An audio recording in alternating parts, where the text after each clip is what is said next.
Vamos a dedicar la sesión de esta tarde a una conversación con Miguel Ángel Hernández. La propuesta que le había hecho en principio Ana Casas a Miguel Ángel Hernández es si quería hablarnos de su obra directamente él, que preparase un discurso y nos lo dijera. Él ha preferido la fórmula de la conversación. Entonces, bueno, me pidió Ana que hiciera esta entrevista y bueno, yo con la mejor intención y con mi más ferviente deseo de hablar con Miguel Ángel y de acercaros la obra de un escritor que creo que interesa, pues me he prestado a este hecho. En fin, por lo tanto, vamos a dar comienzo. Bienvenido, Miguel Ángel, al país de la autoficción. Tienes delante de ti a la monarca del reino y que nos va a medir muy bien todo lo que digamos. Bien, me imagino que has dormido bien la siesta, ¿no? ¿Te han dejado? He llegado justito. ¿Has llegado Ha justito? sido una siesta ficticia, de autoficción. A mí una molesta llamada me ha interrumpido la siesta, con lo cual yo tampoco estoy muy fino. Así que, bien, yo creo que para presentar a Miguel Ángel voy a leer un pequeño texto que escribí a propósito de sus diarios. Miguel Ángel, aparte de las 3 novelas que luego veremos, es también un habitual diarista y podemos comentar algo con él de esta costumbre, este hábito de llevar diario. Es una semblanza cariñosa que hago de él, creo yo, ¿no? Miguel Ángel Hernández es, en el buen sentido de la palabra, un bicho raro, una rara avis, una especie de la fauna literaria a proteger. La tribu literaria, cerrada, elitista y tantas veces cainita, tiene sus ritos sacrificiales, sus inquinas y sus fobias, mucho más arraigadas que las filias y admiraciones sinceras. En fin, ¿para qué vamos a engañarnos? Entre los escritores tribales, el sectarismo y la envidia, los pellizcos de monja y hasta las cuchilladas traperas suelen ser de curso legal. Sin embargo, a pesar de estos peligros, nuestro escritor se entrega de manera apasionada a la vida literaria. Incluso diría que de forma excepcional, casi única. Reparte abrazos, besos y caricias por donde pasa. Tiene, mantiene, encuentra y hace amigos donde llega. En las entradas de su diario solo caben valores positivos y su balanza de pagos acumula solo elogios. Lee generosamente a los escritores más jóvenes y menos afortunados de su generación. Igualmente, el trato con autores consagrados no es motivo de fricción o rivalidad. Leer, por ejemplo, a Vilamatas, Cercas, Marías, Muñoz Molina, Chirves o Marcé es siempre un privilegio de discípulo deseoso de aprender. De manera general y frecuente les reconoce como maestros o les dedica solo epítetos elogiosos. Es uno de los grandes, es una de las frases que de manera habitual con la que remata los piropos. En fin, como padre literario, Miguel Ángel Hernández es el más generoso que conozco, como hijo agradecido de los que ya no quedan. Lo dicho, Hernández debería ser declarado por la autoridad competente una especie literaria protegida. Bueno, evidentemente esta semblanza es bastante beatífica, bastante positiva, ¿no? Pero yo creo que es oportuno preguntarte, Miguel Ángel, que en este mundillo de la literatura tiene que haber sus rincones también asquerosos o que tú detestas. ¿Vas a contarnos, para que no nos oye nadie, alguna de esas rivalidades o gente insoportable que hay? Sí, ahora que no se está grabando, ¿no? Nos Y están no sé, grabando, me cachis. y no se oye. Bueno, pues antes de nada, saludo a todo el mundo. Es un placer muy grande estar ante tanta inteligencia autoficcional y tanta pantalla. La verdad es que estamos ya en la época de este momento pantalla, ya vivimos casi con el espejo, siempre nosotros ahí mirándonos cuando hablamos, ¿no? Pero bueno, que me hace mucha ilusión, me habría hecho mucha más ilusión todavía que nos encontrásemos, pero bueno, de alguna manera nos estamos encontrando aquí. Y entrando ya a intentar responder esa pregunta, por supuesto, en el mundo literario hay lo mismo que hay en el mundo de los panaderos y en el mundo de todos los oficios, pues gente que se lleva bien y gente que se lleva mal. Ocurre que en este diario o en esta semblanza que planteas, que surge un poco de la lectura de esos diarios, que son diarios públicos, ¿no? Los diarios que yo escribo son diarios íntimos en el sentido en el que exploro mi intimidad, pero son diarios públicos porque están concebidos para ser publicados a la semana cuando no ha prescrito todavía el tiempo de vida, ¿no? No son los diarios de Trapiello que se publican a los 10, 5 años, donde, pues bueno, mira uno atrás y un encontronazo se perdona, ¿no? Pero un encontronazo de la semana anterior se perdona menos porque todavía uno vive el tiempo del que escribe, ¿no? No son diarios retrospectivos, sino que son diarios haciéndose, y entonces todavía la experiencia de la escritura como que acompañan. Entonces, pues claro, me callo muchísimas cosas, y una de esas cosas que me callo pues son las desavenencias, las cosas que no me gustan, las personas y los libros que no me gustan. Eso por un lado, y por otro también porque trato de no gastar energía en las cosas que no me gustan.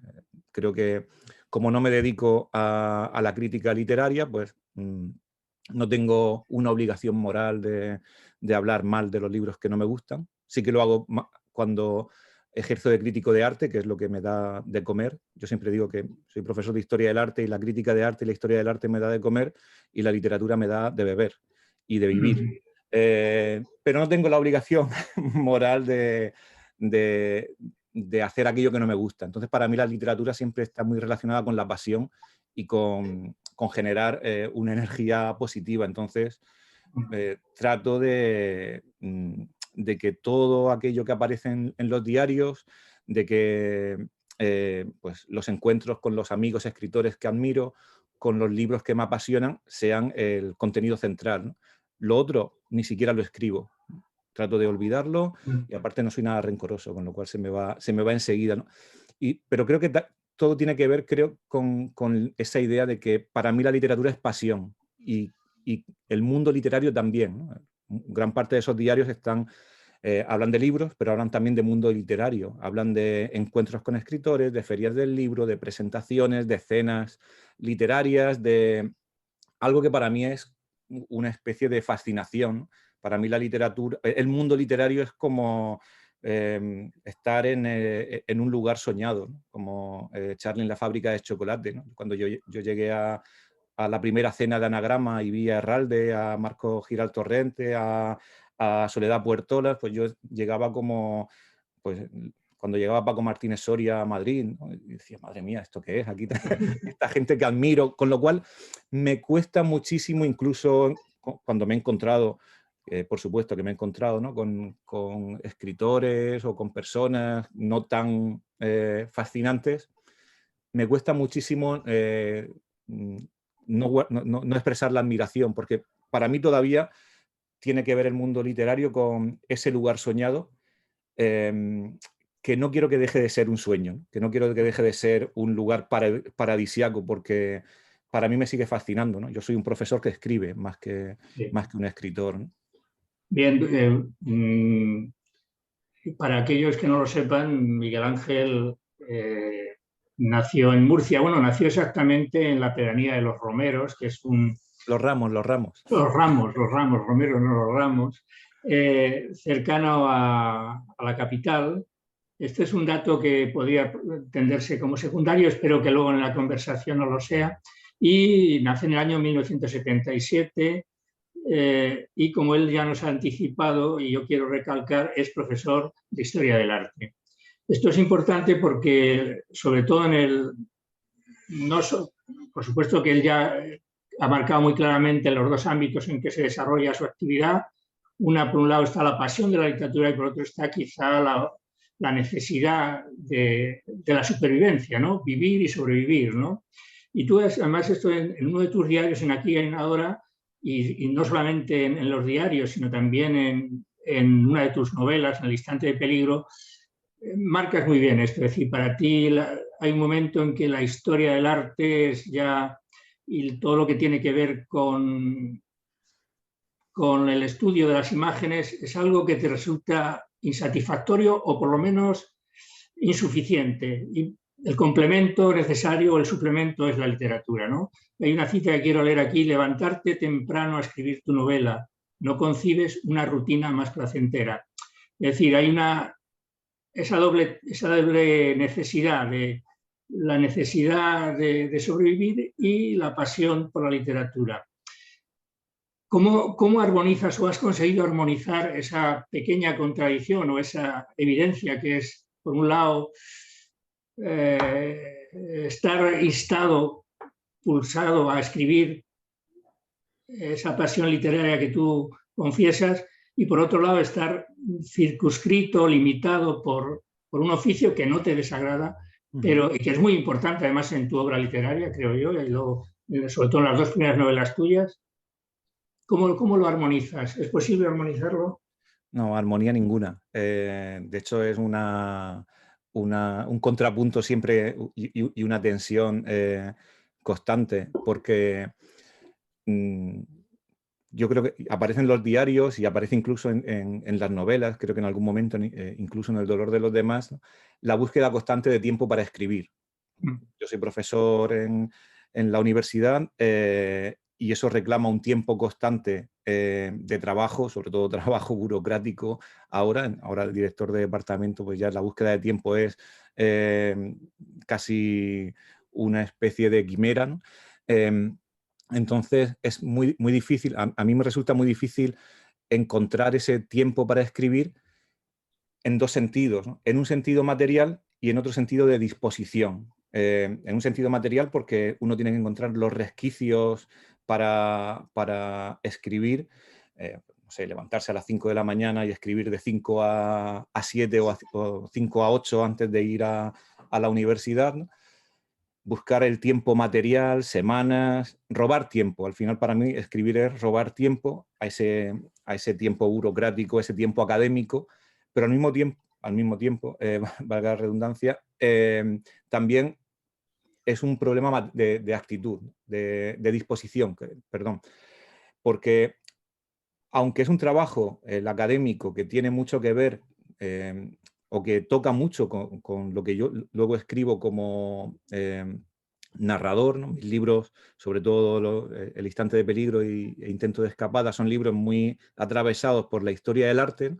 El contenido, por decirlo de algún modo, está muy presente, de mi profesión, está muy presente en mis novelas, pero lo que hago a lo largo del día o lo que hago cuando me dedico a trabajar como historiador del arte también es escribir, pero escribir con la mente puesta en un modo completamente diferente, que es en modo académico o en modo crítico de arte, que funciona de una manera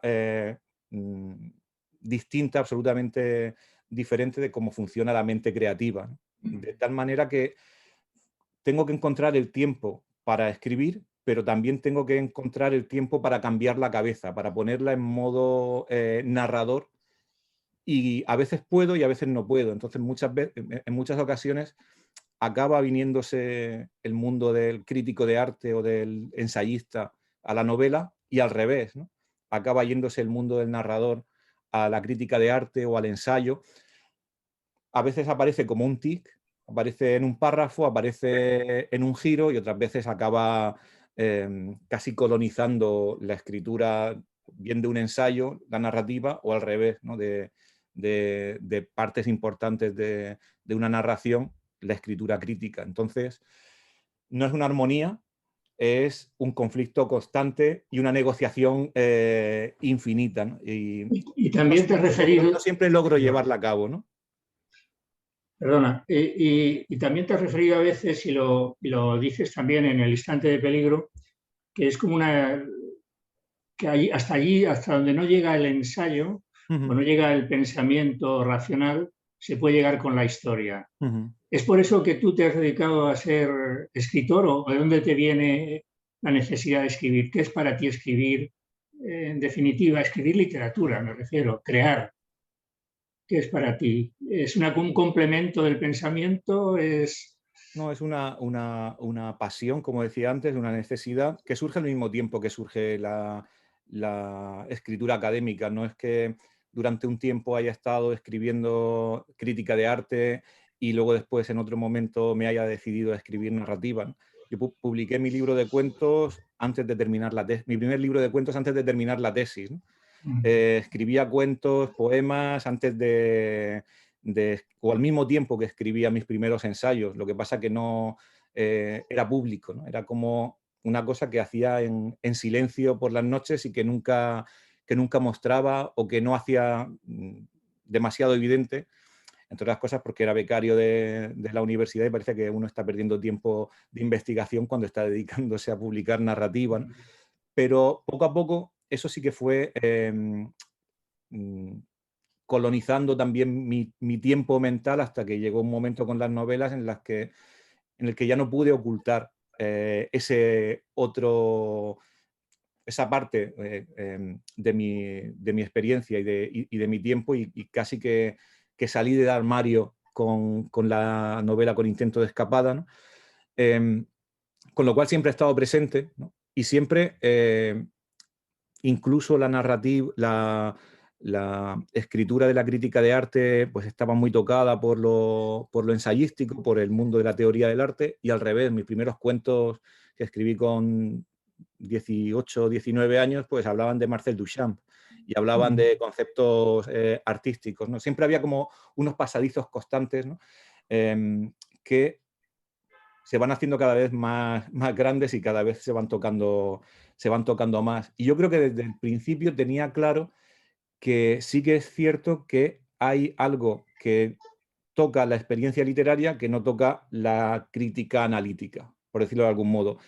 Y es lo que intenté hacer o explorar de modo mucho más sistemático, de alguna manera, con la primera novela, con Intento de escapada, ¿no?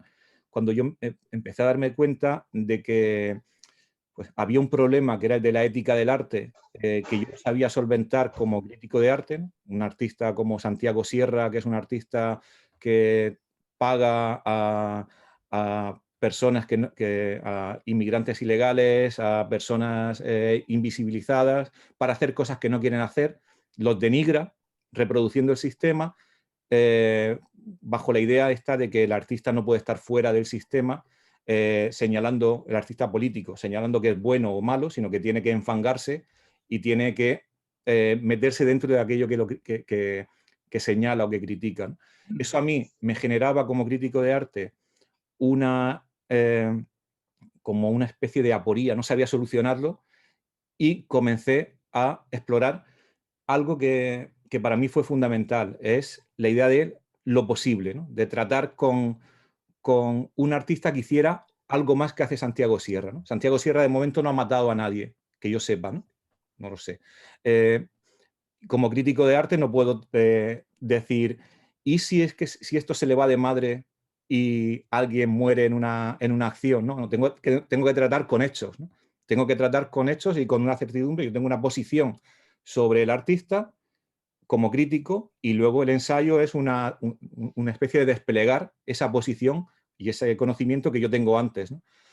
Sin embargo, con la novela, con Intento de escapada, inventé un artista, Jacobo Montes, que podía ser un alter ego de Santiago Sierra, y no tenía una posición clara sobre lo que ese artista hacía, ¿no? Que es, en primer lugar, examiné esa idea del ¿y si? ¿No? ¿Y si eso que hace el artista se va un poco de madre? ¿No? Entonces, ya dejé de trabajar con hechos y comencé a trabajar con lo posible, ¿no? Con un mundo imaginado que no había sucedido, pero que está en el ámbito de posibilidad de lo que hace ese artista, ¿no? Y al mismo tiempo me di cuenta de que también podía escribir sin saber exactamente cuál era mi posición respecto a lo que escribía. Y, y como que fui poco a poco formando con la pluralidad de voces del personaje, el artista, el ayudante, la profesora, cada uno con una visión del arte completamente opuesta, ¿no? Fui formando mi idea caótica de cuál es mi posición sobre Sierra, con lo cual llegué un poco a esa conclusión de que la narrativa, o al menos a mí la novela, me ayudó a rodear a través de esa pluralidad de voces un objeto que como crítico tenía que ir directo y me dejaba muchos flancos sin cubrir, y sobre todo me permitió hablar desde la incertidumbre y sin necesidad de tener una posición clara respecto a las cosas, ¿no? Porque todavía hoy cuando me preguntan, entonces, ¿qué opinas sobre Santiago Sierra? Digo, pues estas 240 páginas de voces entremezcladas, ¿no? No tengo una posición clara, ¿no? Bueno, para los que no conozcan la novela Intento Escapada, es la primera novela que publica Miguel Ángel, es semifinalista del Premio Herralde, era la primera vez creo que concursabas, y bueno, si hubiera que definirla o catalogarla, es una especie de Bildungsroman, novela de aprendizaje en el que el protagonista, Marcos, un joven estudiante, va a salir del huevo, ¿no? Va a salir del encierro del estudio y va a entrar en la realidad, en la madurez, ¿no? A través de una serie de experiencias, donde una de las más importantes es el encuentro con Jacobo Montes, ¿no? Claro, encristamiento evidente de sí, pero el lector no se queda conforme con lo que tú has dicho.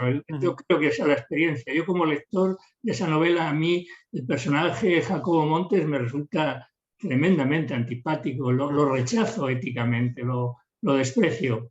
Mientras que Marcos casi se acerca a él, casi, bueno, sufre algún desplante, igual que sufre el desplante de Elena, su profesora.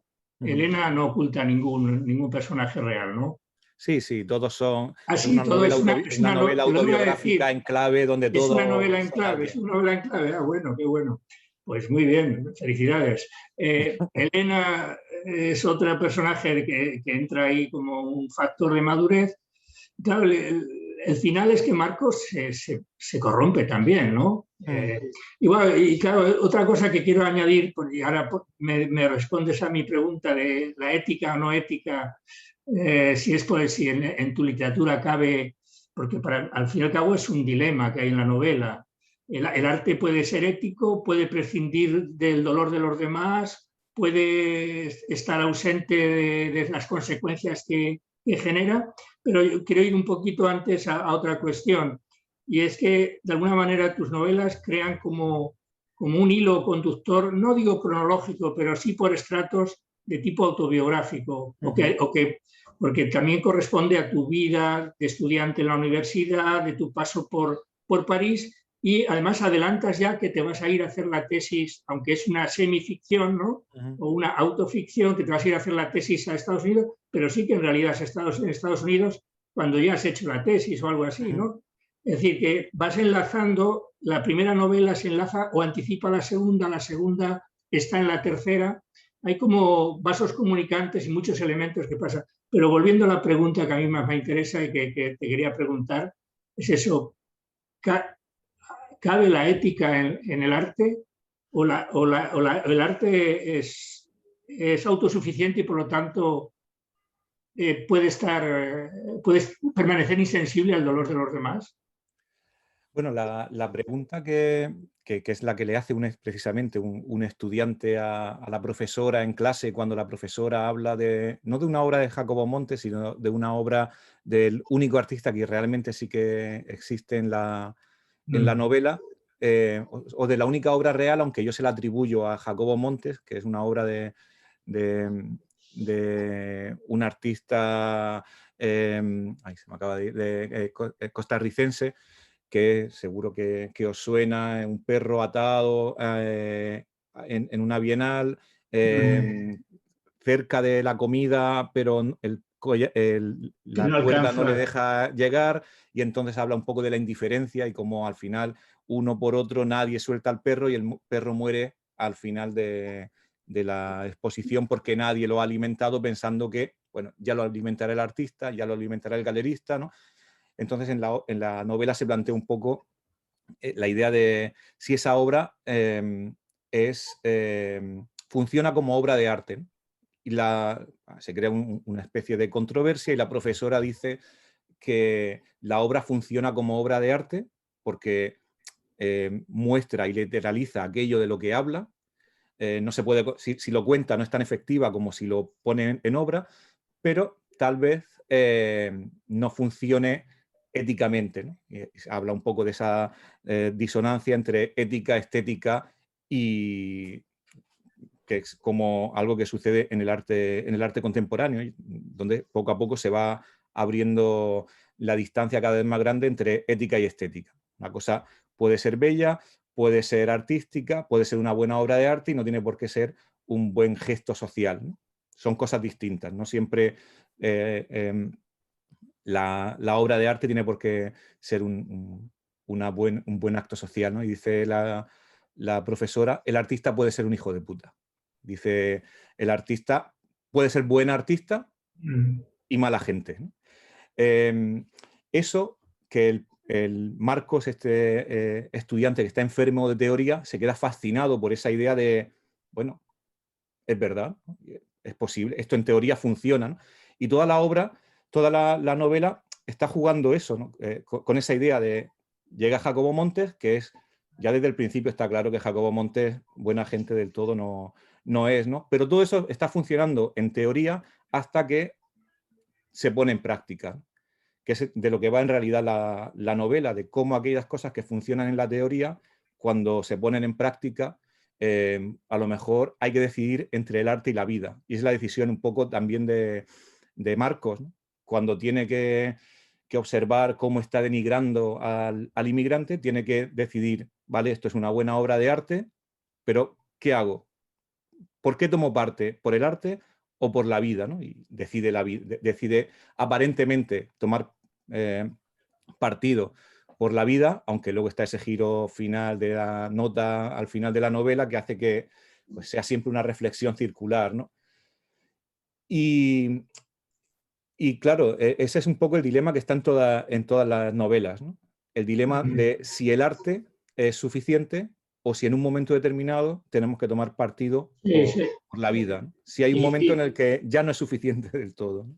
Y de alguna manera lo reiteras, aunque con otro marco, con otros personajes, aunque aparece un segundo protagonista ahí, que es como el Marcos que ha madurado, que se llama Martín Torres, ¿no?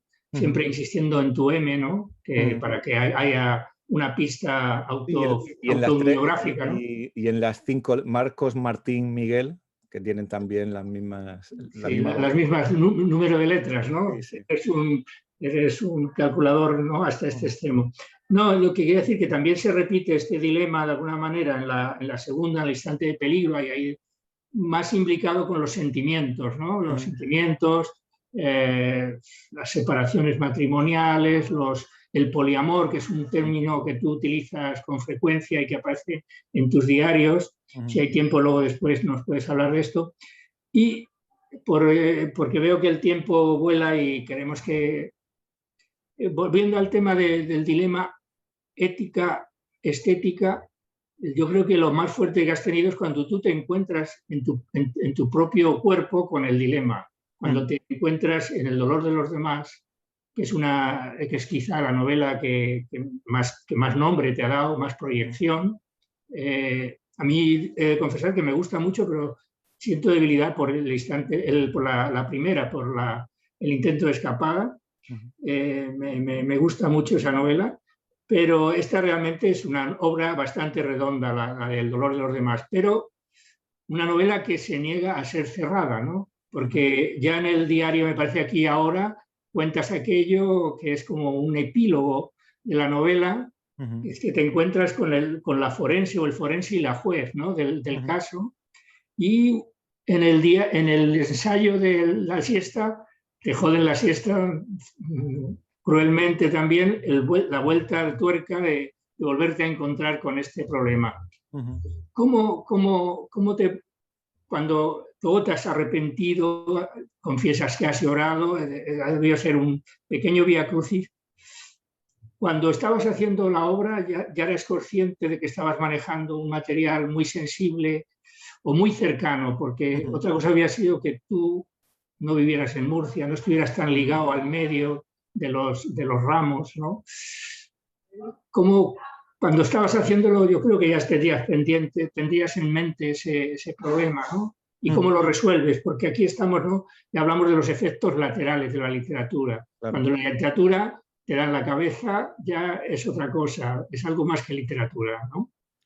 Claro, la propia escritura de ese libro para mí fue el intento de resolver esa pregunta, ¿no? ¿Cómo escribir esto que soy consciente de que va a generar un efecto en el mundo inmediato en el que vivo, ¿no? Cómo esto que yo quiero hacer como escritor y que necesito y que es un material. Quizá dos palabras. Brevemente cuenta un poco de qué se trata la novela, por si alguien no la Sí, conoce. también es verdad, estamos aquí spoileando todo. Sí, brevemente, solamente un poco. Sí, como has dicho antes, tal vez sea como la novela que culmina esa especie de tríptico autobiográfico, ¿no? En el intento de escapada, el personaje se llama Marcos, es un estudiante de Bellas Artes, yo estudié Historia del Arte, pero bueno, comparte mucho de mi experiencia y de mi experiencia como director también de un centro de arte. O sea, hay muchísimo de mi experiencia, pero los avatares, ¿no? y el desarrollo es completamente, bueno, hay una trama totalmente de ficción. En el instante de peligro hay un profesor de historia del arte que ha escrito una novela sobre el mundo del arte que se llama Intento de escapada, pero que lo han echado, que no se ha acreditado por la NECA, La NECA, ¿no? Sí, y porque que ha tenido que ir a el Estados instante de Unidos. peligro es una novela de campus Es una también, novela ¿no? es una novela de campus que comienza con un campus español y acaba siendo una novela de campus estadounidense, ¿no? Porque sucede en Williamstown, en Clark Institute. Y bueno, es un profesor que está escribiendo, que está de vuelta de todo, del mundo del arte, e intenta reengancharse al arte, ¿no? Intento de escapada es una novela de desencanto, alguien que cree en el arte y acaba desencantado. El instante de peligro es una novela de alguien que se ha desencantado del arte y que poco a poco comienza a creer de nuevo en el arte, en esas fotografías borradas del artista sobre la que trabaja, ¿no? Pero en los dos casos el personaje se aproxima cada vez más a mi propia experiencia y en El dolor de los demás ya ese personaje se llama Miguel Ángel Hernández, soy yo, y cuento una historia que me sucedió, que es la historia que me ocurrió en mi adolescencia, cuando una Nochebuena en 1995, yo tenía 18 años, mi mejor amigo asesinó a su hermana y después se suicidó saltando por un barranco. 20 años después comienzo a escribir comienzo a pensar sobre esa historia y decido pues escribir esa novela que está compuesta de dos estratos, ¿no? Uno que es como la rememoración de la noche en la que sucedió todo, que está contado en segunda persona, como una especie de imágenes, como una película no asumida del todo, y luego el proceso de investigación, que es como una novela a lo Cercas o a lo Carrer, metaficcional, ¿no? De cómo contar esa historia, ¿no? Que en este caso tiene que ver realmente con la propia dificultad de contar y la propia dificultad de pensar éticamente sobre la posibilidad de contar, ¿no? Yo siempre digo que la novela, o al menos ese proceso de escritura, de investigación sobre el crimen, de vuelta a los orígenes, de reencuentro con los fantasmas del pasado, en realidad responde sobre todo a dos preguntas esenciales, que es la pregunta técnica y la pregunta ética. La pregunta técnica es qué género, o sea, de qué manera yo escribo esta novela, ¿no? Esto va a ser una novela policíaca, comienza a ser una novela policíaca, va a ser una autobiografía, va a ser una crónica, y la novela va mutando poco a poco e interrogándose precisamente por cómo escribir eso, ¿no? Cómo se escribe eso que te toca tan cerca, ¿no? Eso que te despierta a medianoche tu padre diciendo han matado a a la Rosy y se han llevado al Nicolás, ¿no? Que es como empieza la novela, ¿no? Entonces, una novela metaficcional en ese sentido, muy literaria, ¿no? Y por otro lado, también constantemente y vinculado con eso, hay una pregunta ética que atraviesa también la novela desde el principio, es cómo va a afectar la escritura de esa novela al ámbito de recepción, ¿no? Porque es una novela que yo escribo desde el lugar en el que sucedió el evento y que va a ser recibida, más allá del mundo literario, en ese lugar en el que yo, aunque viva en el pueblo y eso pasó en la huerta, sigo viviendo, ¿no? Que es un entorno cercano. Entonces, esa reflexión sobre cuál es el efecto que va a causar, cuál es la legitimidad que uno tiene para contar la vida de los otros. ¿Puedo contar yo esa historia porque me pertenece a mí o pertenece a la familia contar esa historia, ¿no? ¿En qué medida yo puedo contarme a mí sin contar ese evento traumático del pasado, o al revés, ¿no? ¿Cómo puedo contar ese evento traumático del pasado sin estar yo? Porque no es una novela sobre lo que sucedió, sino sobre la experiencia del suceso, ¿no?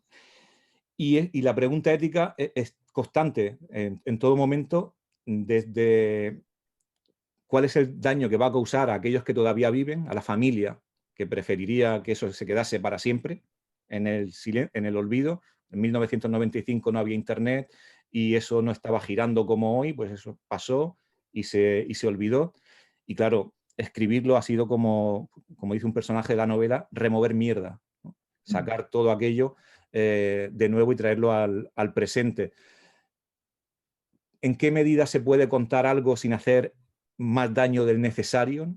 Porque en mi cabeza cuando comencé a escribir tenía como dos opciones esenciales, ¿no? Contar o callar.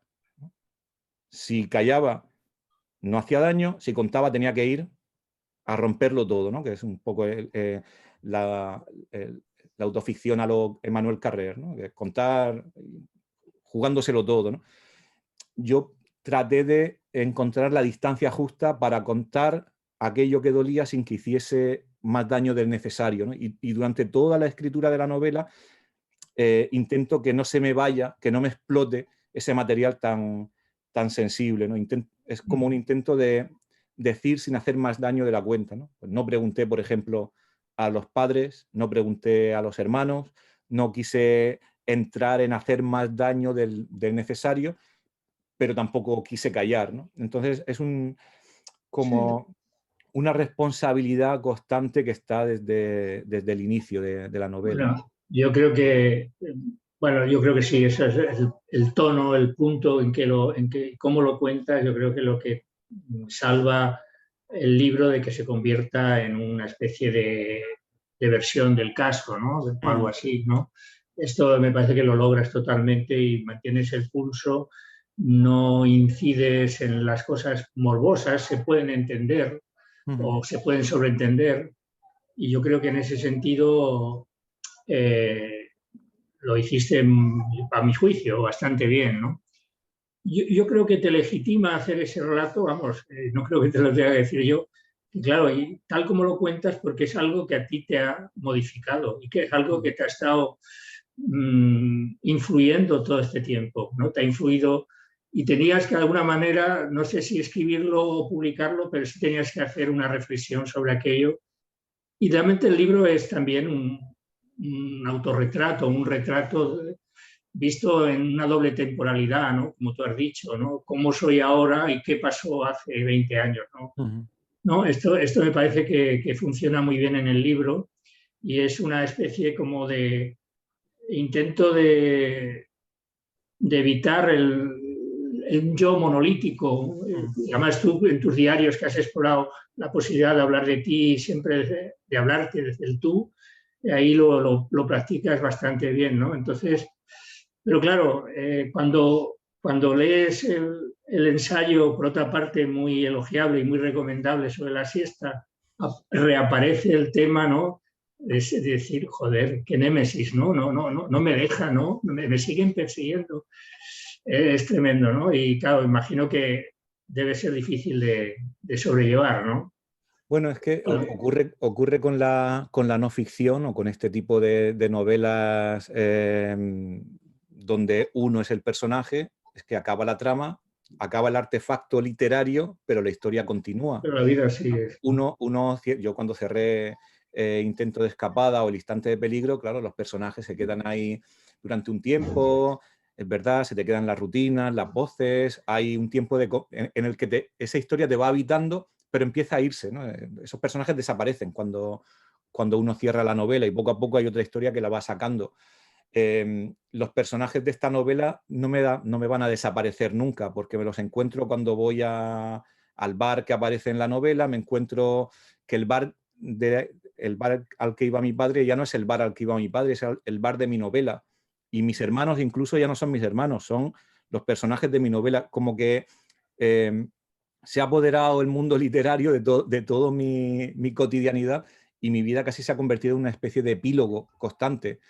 Por eso yo he intentado también no volver a hacer una segunda parte o una especie de recepción, Secuela, ¿no? un negra espalda del tiempo del dolor de los demás, también para intentar escaparme de eso. Y lo que he ido ha sido como autosaboteándome, poniendo fragmentos en los diarios, ¿no? Pues el epílogo en Aquí y Ahora, o esos dos momentos, el de la casa y el del cementerio que aparece en El don de la siesta, para no entrar de nuevo a meterme en ese mundo, a cerrar o a abrir de nuevo otro capítulo, que es ya el capítulo de mi vida, pero no de la novela. La novela cuenta un episodio que es el episodio de reconciliación casi con el pasado, porque al final la novela habla de dos crímenes, el crimen que cometió mi amigo, pero también el crimen que yo cometí con mi pasado, es la novela del reencuentro un poco con ese origen olvidado, ¿no? Y eso se soluciona de algún modo en la novela, ¿no? Hay una reconciliación, entonces la novela está cerrada, pero la vida continúa, pero ya no quiero seguir escribiendo más novelas sobre esa vida que no puedo evitar. Porque fíjate que tus novelas, que son tan distintas las tres, aunque en las dos primeras hay el hilo este del arte que lo une, pero tienen una estructura una estructura retrospectiva, de una temporalidad que vuelve, el tiempo que vuelve continuamente, ¿no? La necesidad de recuperar el tiempo o la imposibilidad de escapar del tiempo. Incluso el arranque de cada novela es muy... Si en las dos primeras es una imagen, la imagen del cajón, ¿no? Que es el desencadenante después, bueno, el anticipo de lo que después vamos a saber, o las imágenes de las películas, aquellas enigmáticas. En esta tercera novela es la frase de tu padre, ¿no? Que es casi la que desencadena. Han entrado en casa de la Rosy, como tú decías, han entrado en casa de la Rosa, han matado a la Rosa y se han llevado a Nicolás, ¿no? Pero hay muchos más hilos, ¿no?, de conductores en todas estas novelas, ¿no? No solamente la estructura, no solamente la temporalidad. Yo creo que también en ti hay un deseo, digamos, sí, de unir literatura y arte, imagen y palabra, pero hay una frase, me parece, que dice el personaje de Martín en El instante del peligro: una imagen no vale más que 1000 palabras. ¿Por qué? Porque esta especie es una especie de conversión a la literatura pública, o qué guiño haces ahí, porque siempre creíamos que la supremacía de la imagen, del arte, es que con una sola imagen era más potente que un discurso, y tú, en cambio, piensas que no, que sin discurso la imagen dice poco, o por lo menos en tu mundo literario dice menos. Sí, las imágenes necesitan su pie de foto, como decía Benjamin, es lo que le da el sentido a la imagen, el pie de foto. La imagen necesita la palabra que la recubra, ¿no? Yo creo que hay una desconfianza de la imagen en todas las novelas, que aparece en El instante en El dolor de los demás, el tema del... Ay, perdón, como se llaman igual, tengo que poner títulos más cortos. En Intento de escapada, el personaje hace una tesis, Marcos hace una tesis sobre la antivisión, que es mi tesis, realmente, ¿no? Sobre la especie de desconfianza de las imágenes de gran parte del arte contemporáneo, que es un poco mi marco teórico desde el principio, ¿no? Esa idea de encontrar otros modos de conocimiento más allá y de pensamiento más allá de la imagen, ¿no? Y hay como una línea, pues desde las vanguardias hasta la actualidad, de negación, ocultación, desaparición de las imágenes, ¿no? De desconfianza de las imágenes, ¿no? Y lo que ocurre en la obra que crea Jacobo Montes es que se oculta algo de la vista, ¿no? Que puede ser el inmigrante en el Omar, mundo, ¿no? pero no Omar se, Omar, ¿no? Pero no se sabe, ¿no? Siempre hay algo oculto, algo que no se dice, algo que está y que se quita de la vista. En el instante de peligro son unas sombras proyectadas sobre un muro de las que no se sabe absolutamente nada. La imagen por sí misma no dice nada. Luego después se va viendo que eso que uno creía que era una obra de arte en realidad es un pensamiento de duelo de alguien que ha perdido a su mujer y que no tiene ningún tipo de intención artística. Pero hay una necesidad de que las palabras le pongan sentido, le den sentido a las imágenes, ¿no? Y en el dolor de los demás hay una desconfianza continua de la imagen y sobre todo un temor incluso a esa imagen que puede herir, ¿no? Hay algo que le pasa al personaje, bueno, que me pasa a mí, aunque el personaje coincida en un 97,23% conmigo, hay algo que le pasa al personaje, es que tiene muchísimo miedo, tiene mucho temor de que le enseñen las fotografías cuando ve el expediente del caso, de que le enseñen las fotografías en las que va a ver a su amigo muerto y a la hermana de su amigo asesinada, ¿no? Y afortunadamente eso no sucede porque se le niega el acceso, ¿no? Pero hay como ese intento de como de desconfiar incluso de la potencia de esa imagen, ¿no? En mi cabeza estaba, de hecho,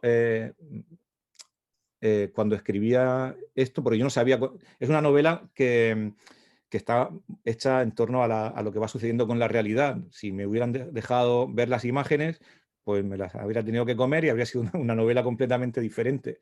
Y cuando fui a ver el expediente, pues en mi cabeza estaba ya cómo lo iba a escribir, ¿no? Y lo iba a escribir, o había pensado escribirlo como la parte de los crímenes de 2666 de Bolaño, ¿no? Esa idea de ver esa escritura que es una éfrasis, una descripción muy visual de la violencia de los cuerpos desmembrados. Entonces yo imaginaba ya esas imágenes, pero no quería contarlas, ¿no? Y no sabía cómo iba, si iba a mostrarlas, si iba simplemente a mostrar los ojos que miran en lugar de las imágenes, que es un poco la imagen que aparece en la novela, creo que está por aquí, que es la obra de Alfredo Har, esta obra que se llama Los ojos de Gutete Emerita, que es esta obra en la que el artista chileno Alfredo Har lo que hace es, pues para contar la violencia del genocidio de Ruanda, en lugar de mostrar la víctima y victimizar, porque la imagen victimiza,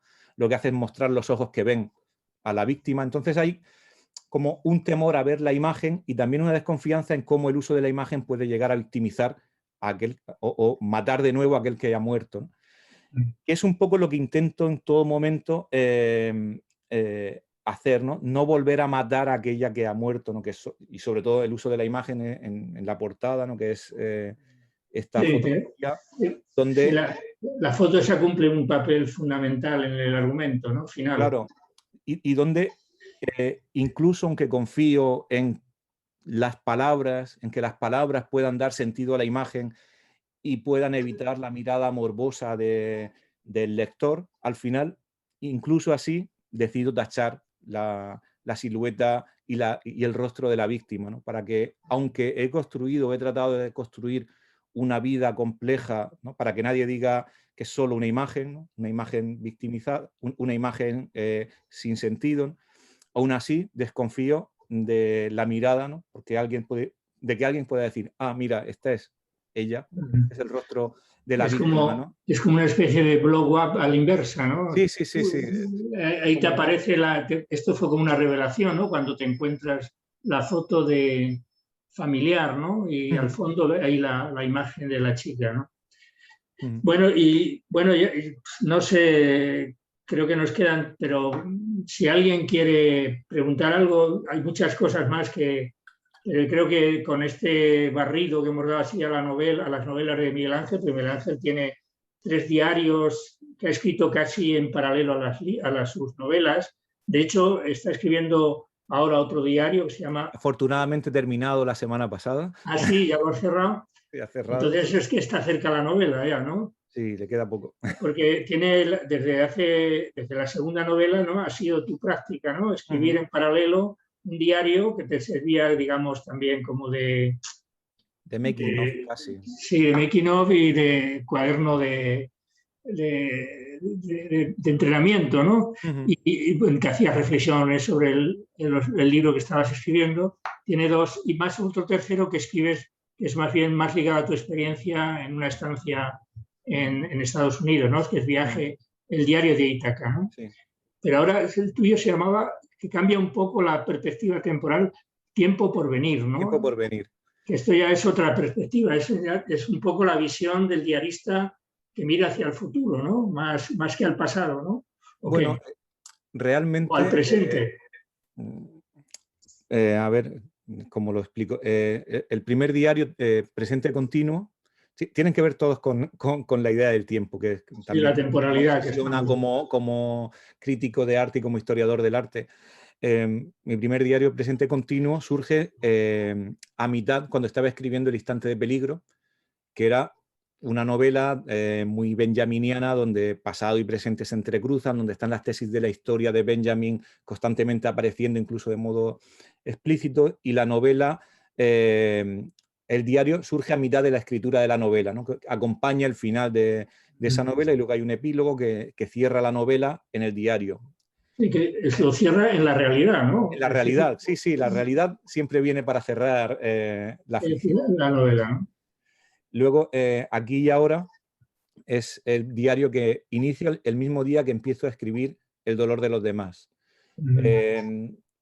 Por alguna razón, cuando me siento a escribir la novela, en lugar de centrarme en escribir la novela, necesito una vía de escape para ideas, para incluso los momentos en los que sé que no voy a poder estar escribiendo la novela, porque eso que hemos comentado al principio, ¿no? Porque me dedico a otra cosa y el tiempo no me deja, seguir siempre escribiendo que no estoy escribiendo la novela, ¿no? Porque de algún modo escribir que no estoy escribiendo la novela me sirve para ser consciente de que tengo que volver a ella y mantener un poco la idea de la escritura. Y también es, pues eso, un campo de pruebas, ¿no?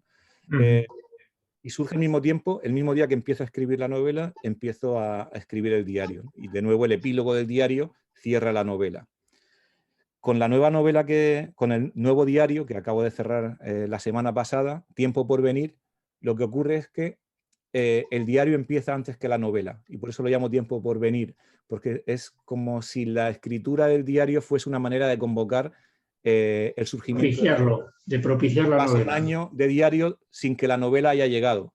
El diario empieza como a adelantar la escritura de la novela, las posibles novelas por venir, hasta que hay un momento en el que llega la novela y el diario ya se convierte en el diario de escritura de la novela en lugar del diario que convoca la escritura de la novela, ¿no? Está cerrado en el momento que mi agente dice que le gusta la novela, cierro el manuscrito primero, ahora me queda muchísimo trabajo, ¿no?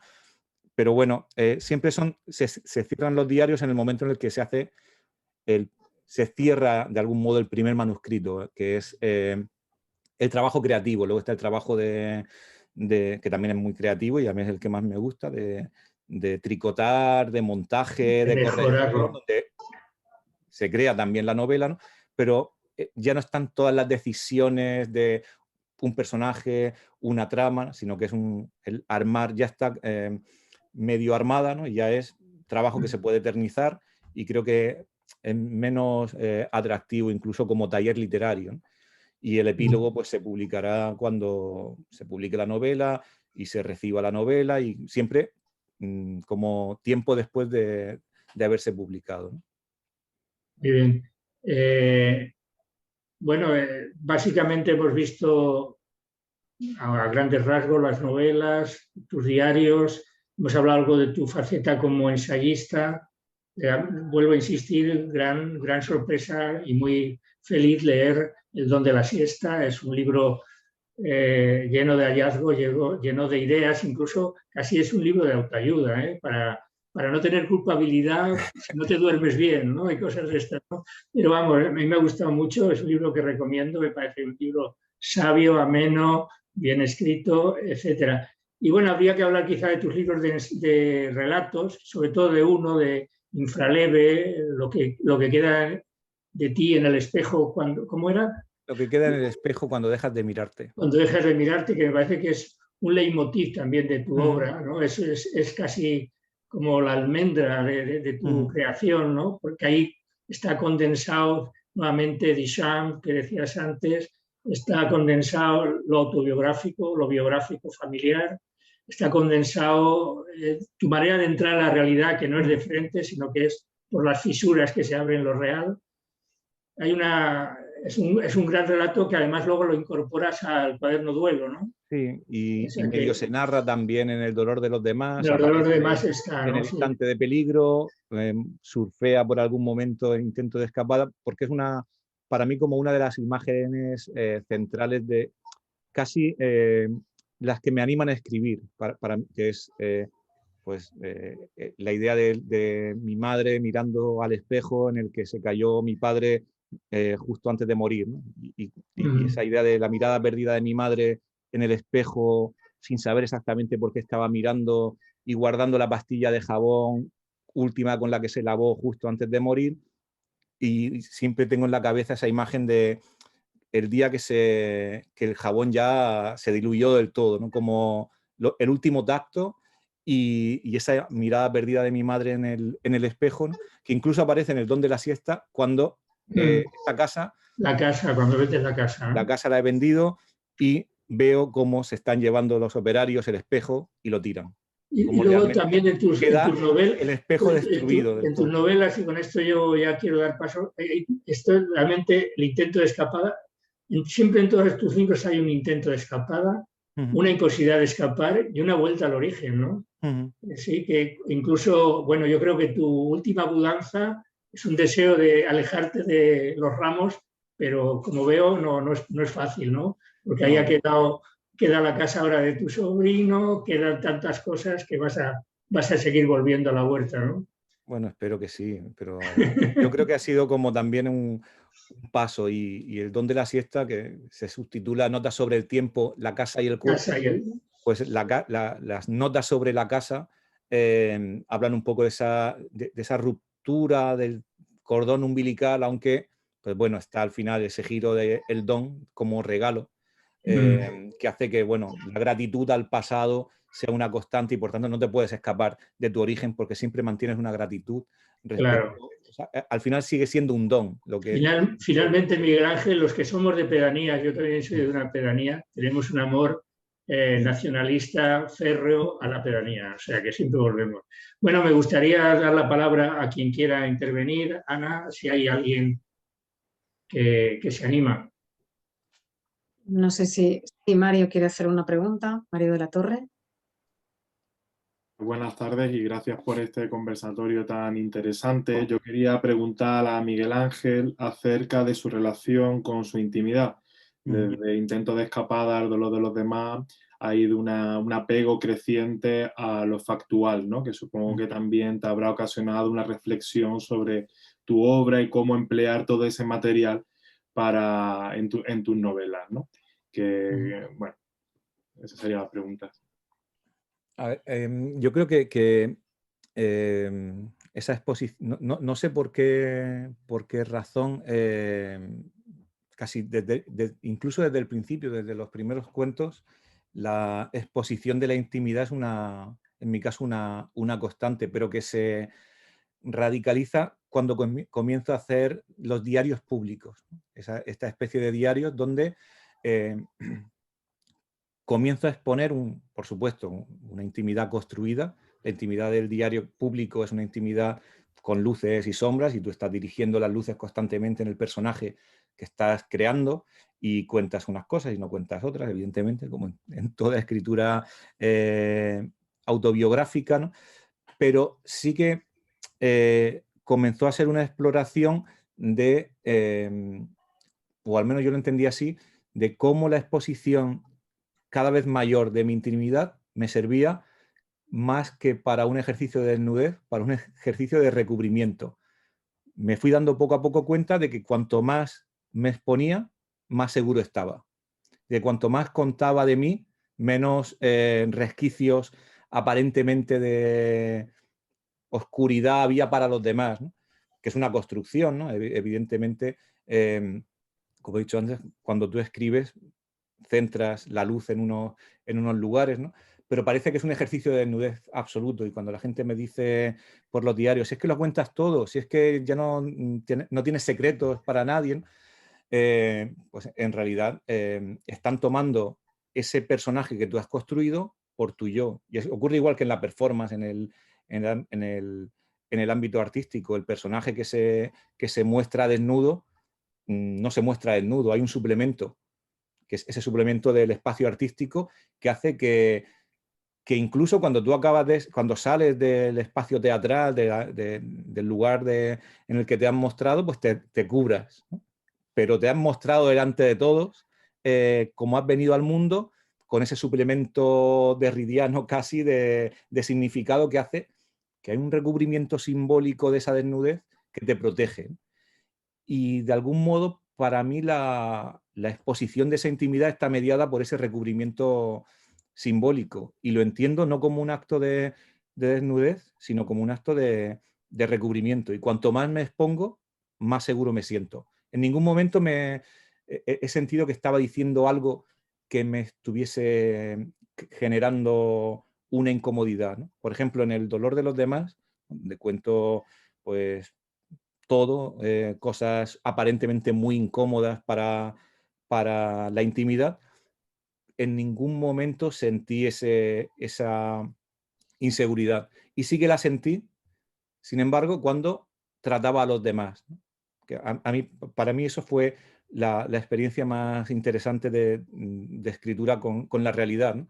Cómo mi acto de desnudez es como un striptease controlado, donde yo voy poniendo las luces y ocultando, pero cuando tengo que tomar a personajes que no han pedido salir en la novela, cuando tú tomas a alguien que ya no está en control de los medios, ¿no? Cuando tú sacas a alguien al escenario, es por ese alguien por el que tienes que estar muy preocupado, porque esa persona sí que puede estar expuesta.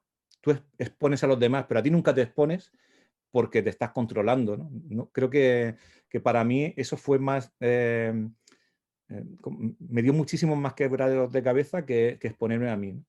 Ver cómo sacaba a mis hermanos o a los padres de mi amigo, que cómo aparecía yo totalmente desnudo porque yo había pedido escribir, era soberano de ese mundo, y los otros no habían pedido salir en mis novelas, ¿no? Es como cuando alguien te saca a bailar o saca el mago a alguien del público, y eso sí que es exponer, ¿no? Pero exponerse, creo que estás tú en control de los medios, ¿no? Estás poniendo las luces, quitando, incluso aunque estés haciendo una exposición lo más sincera y absoluta, estás escribiendo tú, ¿no? Entonces, para mí es casi un acto de recubrimiento simbólico más que de desnudez, de exposición y de quedarme desnudo frente a los otros, ¿no? Porque lo estoy controlando en todo momento. No sé si más o menos te respondo. Muchas gracias. No sé si hay alguna pregunta más, si no, a mí me gustaría hacer un comentario. A mí me interesa mucho, Miguel Ángel, esto que comentas sobre los límites éticos de exponer a los demás, y me trae al recuerdo una polémica de hace ya algunos años cuando Elvira Navarro publicó Los últimos días de Adelaida García Morales, y generó esa respuesta tan virulenta, no solo por parte de Víctor Erice, sino muchísima gente entró, ¿no? Hasta el punto de que fue pura coincidencia. La invitamos a Alcalá poco después de todo aquello, y junto con Pérez Andújar, con Javier Pérez Andújar, otro escritor también de lo real, ¿no? Y ella en la conversación dijo que no volvería, ¿no? Por esos territorios, porque le había causado un dolor muy fuerte, ¿no? Y tuvimos justamente una discusión sobre esos límites muy rica. Y ya mucho más reciente, bueno, es que polémicas hay millones, claro, ¿no? Hasta juicios con mucho dinero, ¿no? Sobre todo en otros países, no tanto en España, en Francia, ¿no? Son muy expertos. Por ejemplo, hace poco, ¿no? La mujer de Carrer, exmujer, ha dicho que Yoga no es una novela, que es un montón de una autobiografía, ¿no? Llena de mentiras, ¿no? Con muchas mentiras. Claro, es ahí, ¿no? La cuestión, no sé quién decía que al final todo es cuestión de tiempo, que cuando hablas de cosas que pasaron hace mucho, mucho tiempo, que ya casi, entre comillas, no le importan a nadie, pues es más fácil, ¿no? Que entren, digamos, suavemente en el terreno de la ficción y de hecho abundan, ¿no? Los relatos sobre la muerte de Chekhov y nadie piensa... Claro. Le habría gustado a la familia de Chekhov, ¿no? Leer este relato, ni se nos pasa por la cabeza, ¿no? Entonces, bueno, solo era como un comentario que quiero hilar con otra cosa, no he podido evitar leer todo el tiempo lo que tienes ahí en tu pizarra, ¿no? Esa cita de Graham Greene, que no la puedo leer del todo, pero veo bien. Era la parte A que veces me... me he preguntado si la eternidad después de todo no será más que la infinita prolongación del momento de la muerte, que es la cita con la que abro la nueva novela. Es que me Bien, y pongo la veo cita así para que me es convoque que también. también, ¿no? Y veo que por los márgenes, ¿no? Está Sontag, está Bach, está Sebald, está, creo que Coetzee, Hay más gente por arriba. y Siricus, pero bueno, ya los veo, y muchos, ¿no? Son, ¿no? Hasta John Maxwell y Coetzee, ¿no? Son autores que han trabajado, que trabajan desde la subjetividad, ¿no? Y que han reflexionado mucho también, ¿no? Sobre esos límites, ¿no? Éticos de los que hablábamos, ¿no? Y bueno, quería preguntarte un poco sobre eso, ¿no? Que ahondaras a lo mejor un poquito más en esa relación con los otros. Aquí, en estos días que llevamos ya de congreso, hemos hablado, siempre surgen, ¿no? Siempre vienen las mismas cuestiones, ¿no? Porque al final hay como patrones, ideas que se reiteran de unos autores a otros y además es muy interesante ver que, porque aquí estamos trabajando autores españoles, pero también muchos de distintos lugares de Latinoamérica, ¿no? Y como digo, ¿no? Hay cuestiones que vuelven una y otra vez. Una de ellas, de estas cuestiones, es la de la búsqueda, una búsqueda precaria, difícil, conflictiva de la comunidad, ¿no? Una búsqueda de conexión con el otro, con nosotros, o más de construcción del nosotros desde el yo, ¿no? Y me parece que algo de eso también hay en esa tensión que se percibe en tu escritura, ¿no? Entre el alejarse y el volver a dónde, con quién, ¿no? Muchas gracias. La polémica de Elvira, que es muy amiga y he tenido ocasión de comentarla con ella, creo que está en todas las novelas que atañen algo que... En todos los libros, ya no digo de novelas, en todos los libros que atañen algo a alguien inmediato en el tiempo o cercano. Creo que quien escribe tiene que ser consciente de que la literatura genera efectos, provoca efectos. Y tienes que simplemente asumirlos, ¿no? Porque yo desde el principio sabía que esta novela evidentemente no iba a ser del gusto de todos y no solo no iba a gustar a la familia de mi amigo, sino que la iba a herir por pura lógica, ¿no? Pero eso era algo con lo que yo ya contaba. No me podía sorprender, como si Elvira decía, que yo no pensaba que esto pudiese herir, ¿no?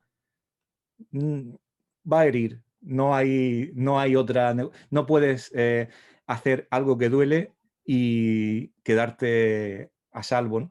Entonces yo sabía desde el principio que la novela iba a generar ese efecto y que pues iba a hacer un daño, que la novela no es el origen del dolor, el origen del dolor es el crimen, pero la novela lo trae de nuevo, ¿no?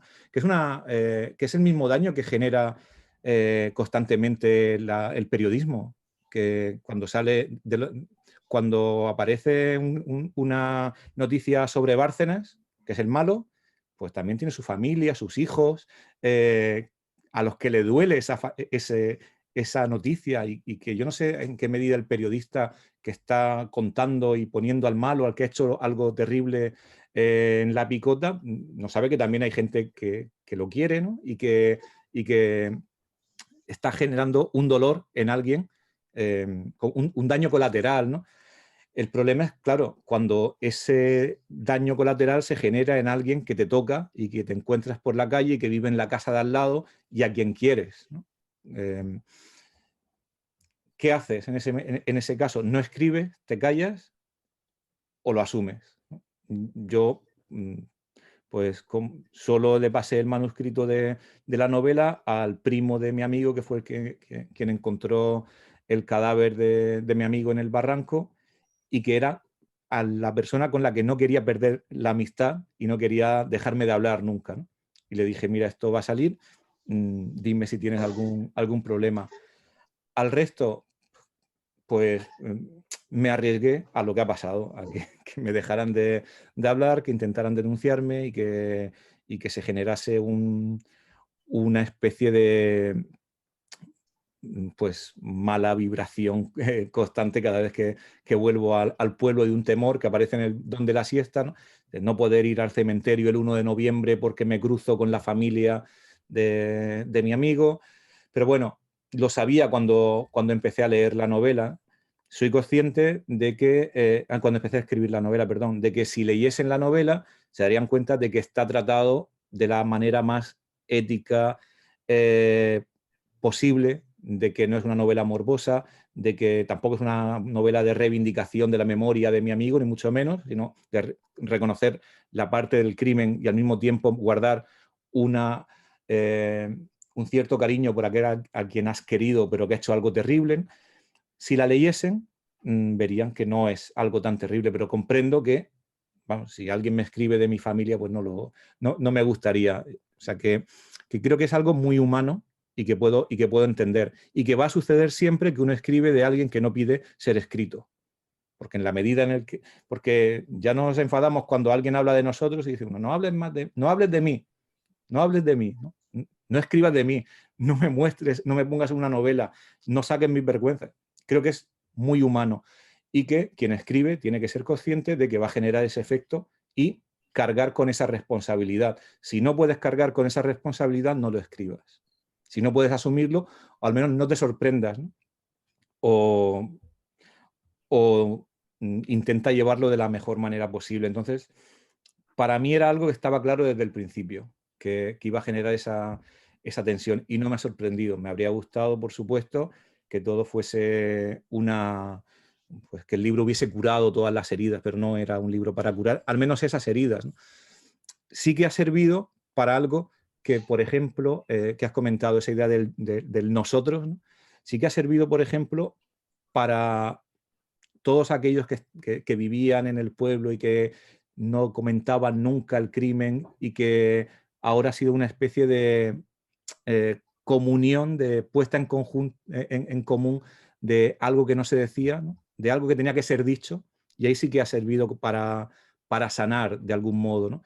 Pero por supuesto a esa familia no la ha sanado más, sino que le ha causado más dolor, ¿no? Y creo que eso, pues, para mí se queda y es una cosa con la que todavía, pues, sigo teniendo pesadillas, sigo pasándolo mal, e incluso me cuesta celebrar ciertas cosas cuando le van bien al libro, ¿no? Porque por mucho, y esto es muy curioso, ¿no? Por mucho que yo haya intentado en el libro escapar de la mirada morbosa, escapar de la mirada de los medios, de esa mirada que victimiza a la víctima, que es una mirada como muy espectacular, eso lo he intentado hacer yo en el libro, pero la lectura de los demás es soberana, y entonces hay quien lo ha leído de esa manera, pero también quien lo ha leído con el morbo y ha ido a la casa a tocar a la puerta a ver cómo era el padre, hay quien ha ido al cementerio a ver la cara de la víctima, quien ha ido al cabezo a hacer la ruta del dolor de los demás, ¿no?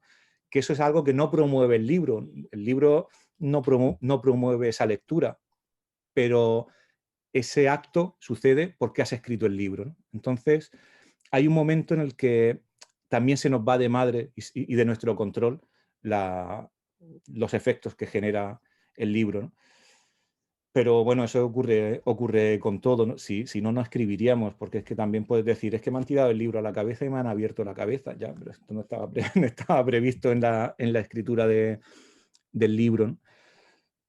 Creo que uno tiene que ser lo más ético posible en la escritura del libro, y luego después lo que genere, pues asumirlo también como sea posible. No se puede sorprender uno de que, pues en el caso de Elvira, de la reacción, ¿no?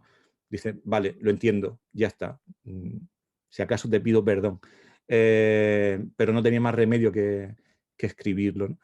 Es muy complejo eso, pero creo que, bueno, todos los libros que generan efectos y los libros que hablan de la gente que está viva y que te toca, pues más, porque son inmediatos, ¿no? Muchas gracias, Miguel Ángel. Bueno, yo creo que vamos ya a despedir. Nos hemos pasado 20 minutos de la hora. Ha sido una conversación muy, muy interesante. No sé, Manuel, si quieres cerrarla. No, en todo caso, felicitar a Miguel Ángel y solamente desearle que cuanto antes publique la novela y podamos leer también el diario. Lo estamos esperando, Miguel Ángel.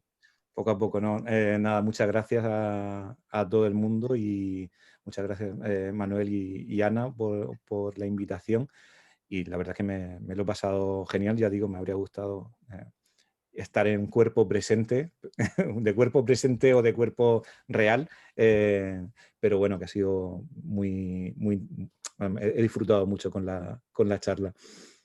Pronto volveremos a lo presencial, esperemos. Bueno, pues nada, muchísimas gracias, Miguel Ángel, y estamos para la siguiente ya en Alcalá o en Gotemburgo, donde nos veamos. Pues nada más, muchísimas gracias a todos, a todas, y nos volvemos a ver aquí mañana, aquí, mañana a las 4 de la tarde.